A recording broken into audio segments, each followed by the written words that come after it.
ይህ ሱራ በቂያማ ወይንም በትንሣኤ ቀን የሚከሰተውን አስፈሪና አሰቃቂ ክስተት ይገልጻል። ሱራው የሚጀምረው ቢስሚላሂር ረህማኒር ረሂም ኢዛ ዙልዚለቲል አርዱ ዚልዛለሃ፣ ምድርም በብርቱ መንቀጥቀጧ በተንቀጠቀጠች ጊዜ ማለት ነው። ዘልዘላህ ማለት ደጋግሞና በከፍተኛ ሁኔታ መወዝወዝ ወይንም መንቀጥቀጥ ማለት ነው። ዙልዚለቲል አርዱ ማለት ደግሞ መላው ምድር በኃይል ትንቀጠቀጣለች፣ ደጋግማ ትናወጣለች። ይህም ከማንኛውም ተራ የመሬት መንቀጥቀጥ የተለየ ይሆናል። ይህ ኃይለኛ የመሬት መንቀጥቀጥ በእርግጠኝነት በቂያማ ቀን ይከሰታል ማለት ነው። ቀጣዩ አንቀጽ ወአኽረጀቲል አርዱ አስቃለሃ፣ ምድርም ሸክሟን ባወጣች ጊዜ ማለት ነው። አስቃል የሚለው ቃል የመጣው ከሶስት የስርወ ቃላት ፊደላት ታ፣ ቃፍ፣ ላም ሲሆን ትርጉሙም ከባድ ወይንም ክብደት ያለው ማለት ነው። አንድ ከባድ ነገር ስንሸከም ይጫነናል። ይህም እስክናስወገደው ድረስ በሰውነታችን ላይ እንደ ሸክም ይቆጠራል። አንቀጹ ምድር ለረጅም ጊዜ ተጭኗት የቆዩትን ሸክሞቿን አውጥታ ትጥላለች እያለን ነው። ይህም ማለት የሞቱ ሰዎችን ከቀብራቸው አውጥታ ትጥላለች፣ እነርሱም ይቀሰቀሳሉ። እንዲሁም በውስጧ ተቀብረው የነበሩትን ሁሉንም የተነገሩ ቃላትንና የተሰሩ ስራዎችን አውጥታ ትዘረጋለች ማለት ነው ይላሉ። አንዳንዶች ደግሞ የወርቅ፣ የብር፣ የጌጣጌጥና በምድር ውስጥ የተደበቁ ማንኛውንም ሀብቶች አውጥታ ትጥላለች ይላሉ። እናንተም እነዚህ ነገሮችን በዱንያ ወይንም በምድራዊ ህይወት እንዴት እንደተጠቀማችሁባቸው ታያላችሁ። በእነዚህ ሀብቶች ምክንያት እንዴት ግድያዎች እንደተፈጸሙ፣ ዘረፋዎች እንዴት እንደተካሄዱና ምን ያህል በደሎች እንደተፈጸሙ ትገነዘባላችሁ እያለን ነው። ቀጣዩ አንቀጽ ወቃለል ኢንሳኑ ማለሃ፣ ሰውም ለእርሷ ለምድር ምን ሆነች ባለ ጊዜ ማለት ነው። ብዙ ሰዎች በከፍተኛ ድንጋጤ ውስጥ ስለሚሆኑ በዙሪያቸው ምን እየተከናወነ እንዳለ አያውቁም። በተለይም የትንሣኤን ቀን ያስተባብሉ የነበሩ በጣም ይፈራሉ። በፍርሃትና በግራ መጋባት ውስጥ ሆነው ለእርሷ ምን ሆነች ይላሉ። ቀጣዩ አንቀጽ የውመኢዚን ቱሐዲሱ አኽባረሃ፣ በዚያ ቀን ወሬዎቿን ትነግራለች ማለት ነው። ምድር ሸክሟን ባዶ ስታደርግ እያንዳንዱ ሰው የሰራውን መልካምም ይሁን መጥፎ ስራ ትመሰክራለች። አንድ ሰው የሰራውን መልካም ወይንም መጥፎ ነገር ረስቶ ሊሆን ይችላል። ነገር ግን ምድር እገሌ እገሊት በእንዲህ ቀን እንዲህ አይነት ነገር ሰርቷል ብላ ትናገራለች። ይህም ምድርና በምድር ላይ ያሉ ቅንጣቶች ሳይቀሩ የሚናገሩበት አንዱ የአላህ ተአምር ነው። ቀጣዩ አንቀጽ ቢአነ ረበከ አውሓ ለሃ፣ ጌታህ ለእርሷ ስላመላከታት ስላዘዛት ነው ማለት ነው። አውሓ ማለት አላህ ምድር እንድትናገር የሰጣት መለኮታዊ ትዕዛዝ ወይንም መገለጥ ማለት ነው። ምድር በእርሷ ላይ ለረጅም ጊዜ ሲፈጸም በነበረው በደል ምክንያት መናገር፣ መንቀጥቀጥና አቤቱታ ማቅረብ ትፈልግ ነበር።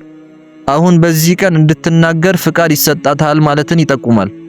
ቀጣዩ አንቀጽ የውመኢዚ የስዱሩ ናሱ አሽታተን ሊዩረው አዕማለሁም፣ በዚያ ቀን ሰዎች ስራዎቻቸውን እንዲታዩ የተለያዩ ሆነው ይመጣሉ ማለት ነው። አሽታታ ማለት የተበታተኑ ወይንም የተከፋፈሉ ማለት ነው። ይህም ሰዎች በተለያዩና በተከፋፈሉ ቡድኖች ሆነው እንደሚመጡ ያሳያል። ከተለያዩ እምነቶች የተውጣጡ ቡድኖች፣ የመልካም ስራና የመጥፎ ስራ ባለቤቶች፣ የተለያዩ አንጃዎች ወይንም የአማኞችና የከሃዲዎች ቡድን ሊሆን ይችላል። እዚህ ጋር ያለው ሊዩረው አዕማለሁም ስራዎቻቸው እንዲታዩ የሚለው ጥቂት ትርጉሞች ሊኖሩት ይችላሉ። እነዚህ ቡድኖች በዱንያ ያደረጉትን ነገር ሁሉ በሪከርድ ወይንም በመዝገብ ተደርጎ ሊቀርብላቸው ይችላል። ወይንም ደግሞ የሥራዎቻቸውን ዋጋ ወይንም ሽልማት ወይንም ቅጣት ሊያዩ ይችላሉ። ወይንም ደግሞ ስራዎቻቸው ተክለሰውነት አግኝተው በገሃድ የሚታዩ ይሆናሉ። ይህም ተጀሱመል አዕማል ይባላል። ቀጣዩ አንቀጽ ፈመን ያዕመል ሚስቃለ ዘረቲን ኸይረን የረህ፣ የብናኝ ክብደት ያክል መልካም ስራ የሰራ ሰው ያየዋል ማለት ነው። ቀደም ብለን አስቃል የሚለው ቃል ከሳ ከቃፍ እና ከላም የተገኘና ክብደትን እንደሚገልጽ ተናግረናል። ሚስቃል የሚለውም ቃል ከዚሁ የመጣ ሲሆን ክብደት ማለት ነው። ዘረህ ማለት ደግሞ መገመት የሚቻል እጅግ በጣም ትንሿ ነገር ማለት ነው። አንዳንዶች የጉንዳን እንቁላል ወይንም በአየር ላይ ያለ ብናኝ ነው ይሉታል። አንዳንዶች ደግሞ እንደ አተም ይገልጹታል። አንቀጹ እጅግ በጣም አነስተኛ ክብደት ያለው መልካም ስራ እንኳን በዚያ ቀን ይታያል እያለን ነው። እኛ አንድ ነገር ባነሰ ቁጥር ክብደቱ ይቀላል፣ ዋጋ ቢስ ይሆናል ብለን እናስብ ይሆናል። ነገር ግን በዚያ ቀን ትልቅም ይሁን ትንሽ ሁሉም ነገር ይቀርባል። በእነዚህ ጉዳዮች ላይ ሙሉ ፍትህ ይነግሳል። ቀጣዩ አንቀጽ ወመን ያዕመል ሚስቃለ ዘረትን ሸረን የረህ የብናኝ ክብደት ያክል መጥፎ ስራ የሰራም ያየዋል ማለት ነው። ልክ እንደቀደመው አንቀጽ ትንሿን ብትሆን የክፉ ስራ በዚያ ቀን ትታያለች። የምንሰራውን መጥፎ ነገር መቼም ቢሆን ትንሽ ወይንም ተራ አድርገን ማሰብ የለብንም። ምክንያቱም በዚያ ቀን ሁሉም ነገር ቀርቦ ተጠያቂ እንሆናለን። ከሱራው መጀመሪያ ጀምሮ ማንም አይቶትና ሰምቶት የማያውቀው አስፈሪ የመሬት መንቀጥቀጥ የሚሆንበት የቂያማ ቀን ይነግረናል። በዚያ ቀን ምድር የከበዷትና የተሸከመቻቸውን ነገሮች ሁሉ አውጥታ ትጥላለች። ሙታንን ከቀብራቸው አውጥታ ለትንሳኤ ቀን ታቀርባለች። በውስጡ የተቀበሩትን ቃላትና ስራዎች በሙሉ ታወጣለች። ምድር እያንዳንዱ ሰው የሰራውን መልካምም ይሁን መጥፎ ስራ ትናገራለች። ሰዎችም በተለያዩ ቡድኖች ይከፋፈላሉ።